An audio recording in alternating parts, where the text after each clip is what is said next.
meron akong ituturo sa inyo para kayo ay makapanalo. Ito, madalas kong tinitignan muna to bago ako tumaya, mga bossing ko.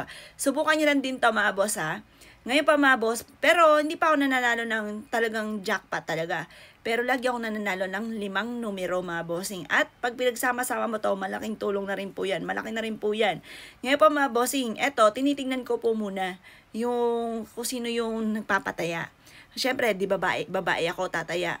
Kailangan ang tatayaan ko doon sa lotohan or kaya kung saan man ako tataya, kailangan yung tatayaan ko lalaki. Kasi epektibo po yun, mga boss. Lagi ko tinitignan. Kapag po babae naman, ang mister ko pinatataya ko. Epektibo po yan, subukan nyo po yan.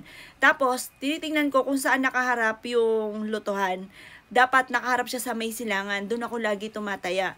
Napaka-epektibo po nun. Tapos tinitingnan ko muna kung lalaki tumatao, ako ang tataya. Kapag po babae ang tumatao, yung mister ko pinapataya ko. Kaya yun, lagi po ako nakakalimang numero. Wish ko na nga mag-anim pa, pero hindi pa naman, mga boss. Siguro tamang panahon. Yan. Pero syempre sipag at tiyaga, mga boss. Pero subukan nyo po ito, ha, kasi malaking tulong din po yan. Yung palima-limang numero, malaking halaga na rin po yan.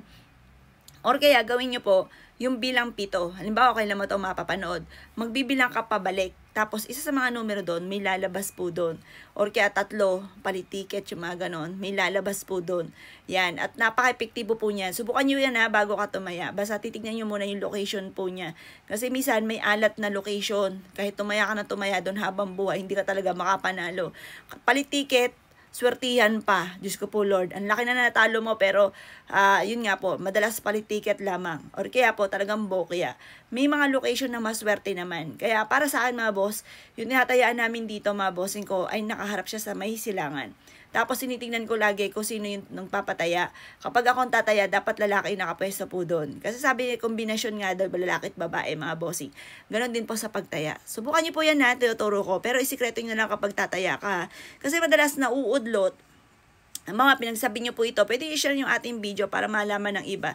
Pero yung tipong tataya ka, tapos ipagsasabi mo, hindi niya natama, nauudlot, maraming kontrabida, maraming mga nanalangin na masama na huwag kang makatama para baka ikaw ay madaig mo sila at ikaw po ay yumaman pa. May mga ganun tao talaga. Kaya kapag itataya, isikreto nyo na lamang.